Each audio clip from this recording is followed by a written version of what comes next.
आगे थे फिर चौधरी लालचंद की जगह बने। हाँ, चौधरी लालचंद की जगह। हाँ, वही चौधरी लालचंद जी बर्खास्त हो गए थे। हाँ हाँ हाँ, और ये मंत्री बने थे। ये फिर उनकी जगह मंत्री बने। मंत्री तो 26 के चुनाव में चौधरी साहब मंत्री नहीं बन पाए। हाँ, हालांकि चौधरी छाजूराम को भी सदन में अपने सपोर्ट में ले आए थे, ये विचार दे के खड़ा कराया था, खड़े हो जाओ। आपको ये भी कहते हुए पाए जाएंगे कि रिसलदार और जो फौजियों की वोट होती थी तो ये इसलिए जीतते थे। अगर ऐसी बात होती तो जो इनके खिलाफ चुनाव लड़े थे वो तो खुद रिसलदार थे, खुद फौजी थे। और ये तो फौजी भी नहीं थे। हाँ, ये तो फौजी भी नहीं थे। तो देवता की तरह मानते थे, देवता की तरह मानते थे। और जब इनका निधन हुआ था रोहतक के अंदर तो 50-60 किलोमीटर के एरिया के लोग अपने घर में जो भी घी था, टंकी में, मटके में, वो घी लेकर वहां पहुंच गए थे। हाँ, लाखों की संख्या में, लाखों की संख्या, नंगे पैरों रो रहे थे खड़े। हाँ, इससे पहले एक जुलूस निकाला था जिसमें द्वादन मतलब पंजाब में द्वादन जो सदर थे वो भी आए हुए थे। और रोहतक में इनकी हीरक जयंती के अवसर के ऊपर उस टाइम भी लाखों की भीड़ हो गई थी, लाखों की भीड़। हाँ, वरना चौधरी साहब समूचे टाइम मृत्यु तक द्वादन मतलब 1945 तक मंत्री रहे। 9 जनवरी 1945 को उनका निधन हुआ। पार्टी का नेतृत्व भी यही करते थे। चौधरी साहब द्वादन घोषित तौर से ना तो सदर को आए ना अध्यक्ष को आए द्वादन, बाकी काम सारा इन्हीं का नेता यही थे। हाँ, नेता नाम भी मुंडी रख रखा था। क्या तो मालूची भाषा थी बस, यानी कि गरीबों को मुंडना है। कोई लिपि थी ना कोई बात द्वादन, उसकी कोई चिट्ठी भी जो उस भाषा में लिखनी पड़ गई कि लाला जी अजमेर गए, तो ये भी समझा जा सकता था लाला जी आज मर गए, सांकेतिक सी भाषा थी। तो भी उसमें द्वादन वही लिखा जाता था, लाला जी अजमेर गए। अजमेर राजस्थान में जिला है। बिल्कुल बिल्कुल। और लाला जी आज मर गए, एक ही बात समझ में आज वो भी बात का वही है लिखावट, और वो भी वही है जी। ऐसी भाषा थी, ऐसी भाषा, अधूरी भाषा अपने आप में कहो आप, ठीक है ना।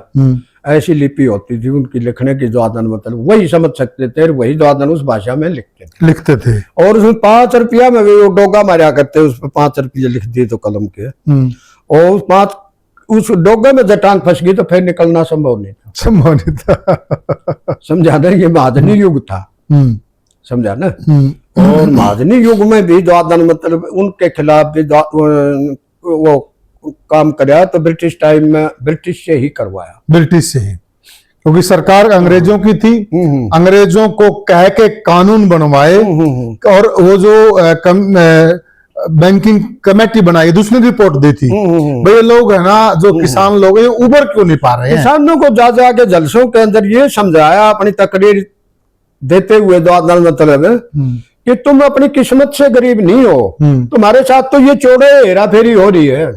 तुम इस बात को समझो, माप तोल में हो रही है या और द्वादन मतलब ब्याज में हो रही है, लिखावट में हो रही है, या और चीज अपने बाटों में और चीज में या मंदा तेजी में, यही तुम्हारे साथ धोखा हो रहा है। तो फिर यही वर्ग था, ये वही वर्ग था जिसने ये दुष्प्रचार किया कि ये तो छोटू खान है, ये तो अंग्रेजों से मिला हुआ है। इस वर्ग ने छोटू राम के खिलाफ दुष्प्रचार किया। कहने से इनका कद छोटा नहीं होता चौधरी साहब का। चौधरी साहब ने द्वादन विद्यालय खुलवाए। चौधरी साहब ने अपनी सैलरी जो मिलती थी उस टाइम भी एमएलए की या एमएलसी रहे उस टाइम की, वो भी गरीब बच्चों में द्वादन मतलब खासकर जिस तरह चांदराम जैसे अपने ऐसे समुदाय के बच्चे पढ़ते थे उनके उसमें खत्म दे देते थे, समझा ना।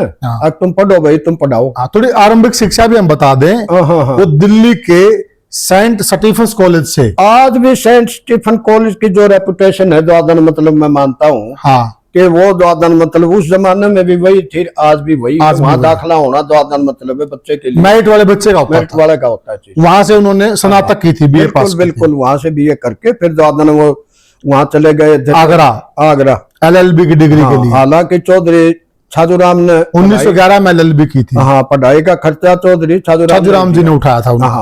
और बाद तक भी चौधरी छाजूराम उनकी राजनीति का खर्चा भी उठाते रहे, पता था ये तो पैसा अपना जो खुद को मिलता है वो भी नहीं रखता, समझे ना। अब वो नीली कोठी वाला जो मामला, अरे उस नीली कोठी में चौधरी साहब जमीन के ऊपर बैठकर गंठा रोटी लासी गले घोट के खाते देखे। नीली कोठी जो रोहतक के अंदर है, हाँ। वो नीली कोठी का निर्माण छाजूराम जी ने करवाया था। हाँ, भेंट करी थी उनको। बना सेठ उमल उनके मुनीम होते थे चौथ साहब, भिवानी वाले। हाँ भिवानी वाले। हाँ, तो सेठ उमल मुनीम था, और वो दादन मतलब उस कोठी के बारे में दादन मतलब वहां कोठी में बैठा, वो देखने लग रहा सेठ उमल ने बोला पंडित जी खाना खा लो, बोला खाना के खा लो पंडित जी, तो सुथरा खाना खा करते। हाँ, चोर साहब प्याज रोटी दादन मतलब उसके सामने सेठ उमल कर लासी गले घोट के फर्श के ऊपर बैठ के खाने लग रहे उस नीली कोठी में। समझा ना? बिल्कुल। हाँ, ये तो पंडित जियों का वर्णन बता रहा हूँ मैं आपको दादन, जो उन्होंने चौधरी छाजूराम को जाके बताया।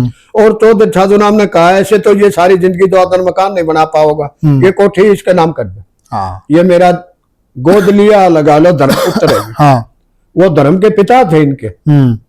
समझा ना? बिल्कुल। हाँ, कि लग तो मुझे भी रहा था। बाकी तन्ने जो बात बताई है बिल्कुल द्रवित करने वाली चीज बताई दादन मतलब ये सारे कागजात ले जाके दादन ने कोठी छोटूराम का नाम कर दो। चौधरी साहब का रेस्ट हाउस होता था ये भिवानी का, दिल्ली के बीच में। दिल्ली के बीच में। हाँ, क्योंकि जो ये रास्ता था अपना, वो कलकत्ता से आते थे, इसी रास्ते से आते थे सेठ छाजूराम जी। भाई आज आ तो गए पुनिया साहब, आप दादन ने छेड़ा तो ऐसा छेड़ दिया, ये तो चाहे ग्रंथ लिखवा ले मारे दादन चौधरी साहब के बारे में, मेरे से तो बड़े जानकार और बतेरे। हाँ, बाकी ये समेटे नहीं जा सकते, बीच बीच में बताते चले साथी आपको।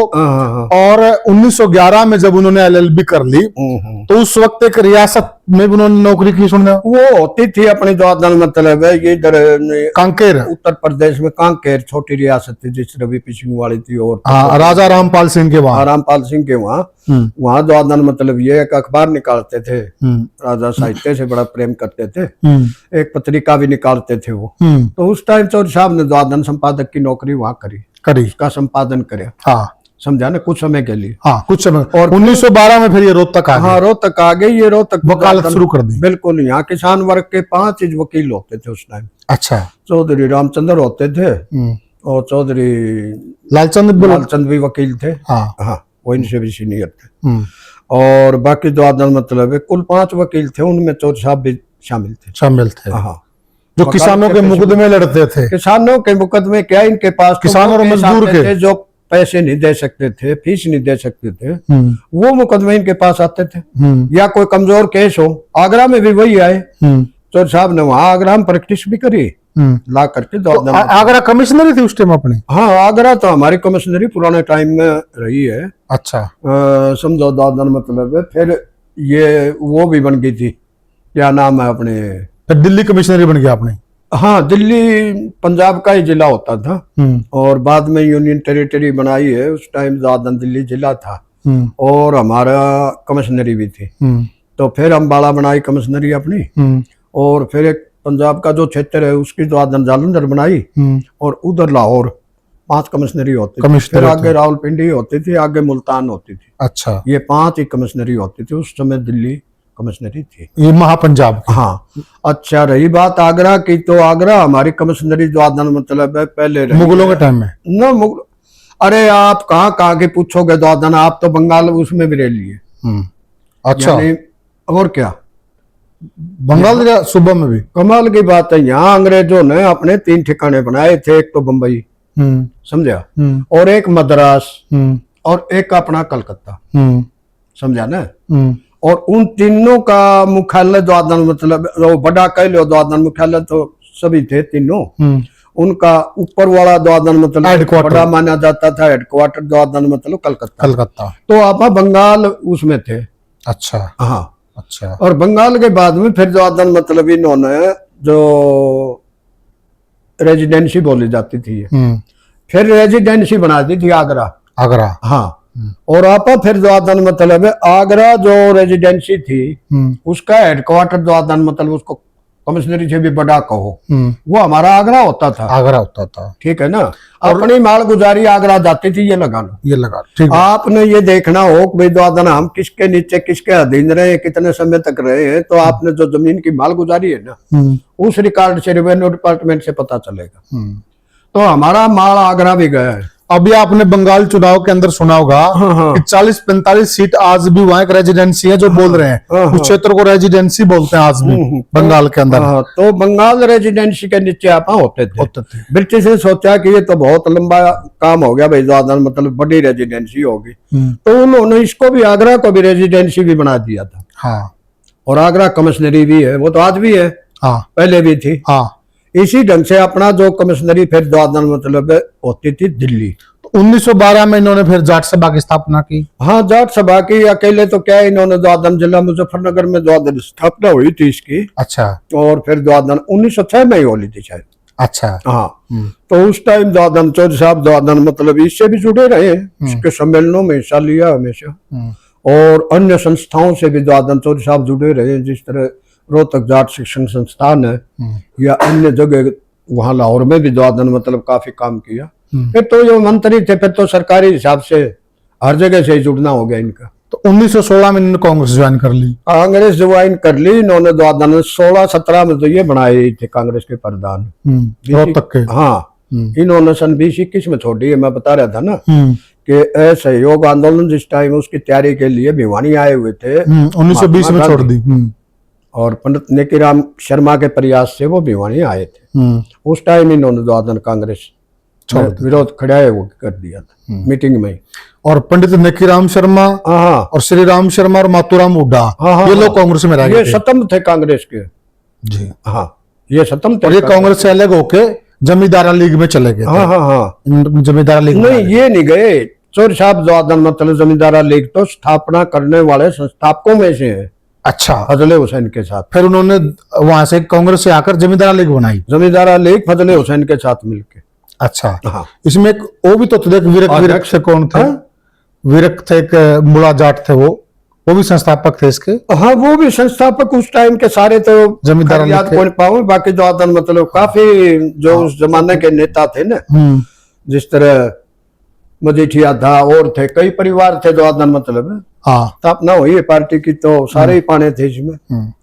अच्छा, मंत्री पद इनका कब कब रहा? मंत्री पद इनका दादन सन 1900 चौधरी साहब 16-17 में ही बन लिए थे। लालचंद दादन मतलब उस टाइम मनोनीत होते थे। हाँ, तो उस टाइम 25 वोट नहीं पड़ती हाँ, थी। 1920 से पहले मनोनीत होते थे। हाँ, तो 16-17 में चौधरी लालचंद दादन मतलब इससे पहले भी, चुनाव से पहले भी जब परंपरा शुरू हुई है, उससे पहले भी चौधरी साहब दादन मतलब इसके मेंबर थे। अपने क्या नाम, विधान परिषद के। हाँ, परिषद पहले ही बन गई थी। हाँ, तो उस टाइम माउंटेन्यू चेम्सफोर्ड रिफॉर्म आई थी। हाँ, ठीक है ना। तो उसके मुताबिक दादन मतलब 16-17 में चौधरी साहब दादन मतलब मनोनीत हो गए थे लालचंद। और फिर जो 20 का चुनाव था उस टाइम दादन चौधरी साहब दादन मंत्री बन गए थे। और 23 में फिर दादन चौधरी साहब मंत्री बन गए थे। ये मिनिस्टर कह लो पंजाब गवर्नमेंट के। तो उस टाइम दादन 23 में मिड टर्म में दादन चौधरी साहब का चुनाव में ये बर्खास्त हो गए। मेंबरशिप इनकी दादन जाती रही। तो फिर चौधरी छोटूराम दादन मतलब इनकी जगह मनोनीत हुए, मिनिस्टर बने। हाँ, मिनिस्टर बने। हाँ, 21 में ये जीत के आए थे। 1920 का चुनाव हार गए थे। हाँ, हाँ, 21 में जीत गए थे बाई इलेक्शन में। बिल्कुल, बाई इलेक्शन में। हाँ, वो और 23 में मिनिस्टर बन गए थे। ये हारे थे उस टाइम दादन मतलब एक स्वरूप सिंह होते थे, चौधरी स्वरूप सिंह रिसलदार जो पद है दादन, ये फौज का पद होता था। हाँ, तो उस टाइम रिसलदार से हार गए। रिसलदार दादन बुजुर्ग आदमी थे, वो एक्सपायर हो गए थे। तो वहां उस टाइम दादन चौधरी रणधीर सिंह उनके बेटे थे। उन्होंने चुनाव लड़ा, वो हार गए, ये जीत गए। वो हार गए, ये जीत गए थे। वो मध्यावधि चुनाव था। हाँ, यस, बाई इलेक्शन था वो। हाँ, उसके बाद मंत्री बने, सदन में भी आ गए थे। फिर चौधरी लालचंद की जगह बने। हाँ, चौधरी लालचंद की जगह। हाँ, वही चौधरी लालचंद जी बर्खास्त हो गए थे। हाँ, हाँ, हाँ, और ये मंत्री बने थे। ये फिर उनकी जगह मंत्री बने थे। और चौधरी साहब फिर दादन 26 में चुनाव आया, 3 साल की टर्म होती थी। हाँ, तो 26 के चुनाव में चौधरी साहब मंत्री नहीं बन पाए। हाँ, हालांकि चौधरी छाजूराम को भी सदन में अपने सपोर्ट में ले आए थे। ये विचार दे के खड़ा कराया था, खड़े हो जाओ। और 7 सीट से जीते थे चौधरी छाजूराम जी। हाँ, हाँ। तो उस टाइम दादन मतलब ये उस योजना में नहीं बन पाए, क्योंकि हिंदू महासभा वो भी कट्टर हिंदू, और उधर कट्टर मुसलमान दादन मतलब मुस्लिम लीग, और सिखों का भी रुझान दादन कोई सकारात्मक नहीं था। इन सब ने षड्यंत्र करके इनको दादन सन 26 की टर्म में मंत्री नहीं बनने दिया। वरना चौधरी साहब समूचे टाइम मृत्यु तक दादन मतलब मंत्री 1945 तक मंत्री रहे।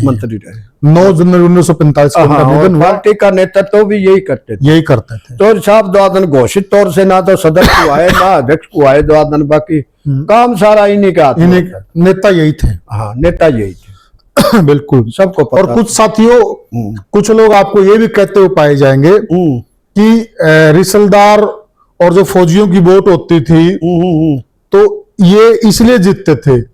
अगर ऐसी बात होती तो जो इनके खिलाफ चुनाव लड़े थे वो तो खुद रिसलदार थे, खुद फौजी थे। और ये तो फौजी भी नहीं थे। हाँ, ये तो फौजी भी नहीं थे, तो फौजी की वोट तो उनको मिलेंगी, ऐसा कुछ नहीं था। ये जननेता थे, जमीन से जुड़े हुए आदमी थे।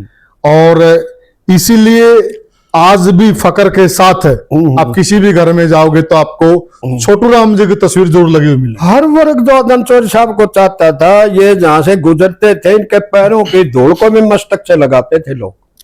हाँ। इतनी दीवानगी थी, देवता की तरह मानते थे, देवता की तरह मानते अपना पूज्य। और जब इनका निधन हुआ था रोहतक के अंदर तो 50-60 किलोमीटर के एरिया के लोग अपने घर में जो भी घी था टंकी में, मटके में, वो घी लेकर वहां पहुंच गए थे। हाँ, लाखों की संख्या में लाखों की संख्या नंगे पैरों रो रहे थे खड़े। हाँ, इससे पहले एक जुलूस निकाला था जिसमें मतलब पंजाब में जो सदर थे वो भी आए हुए थे।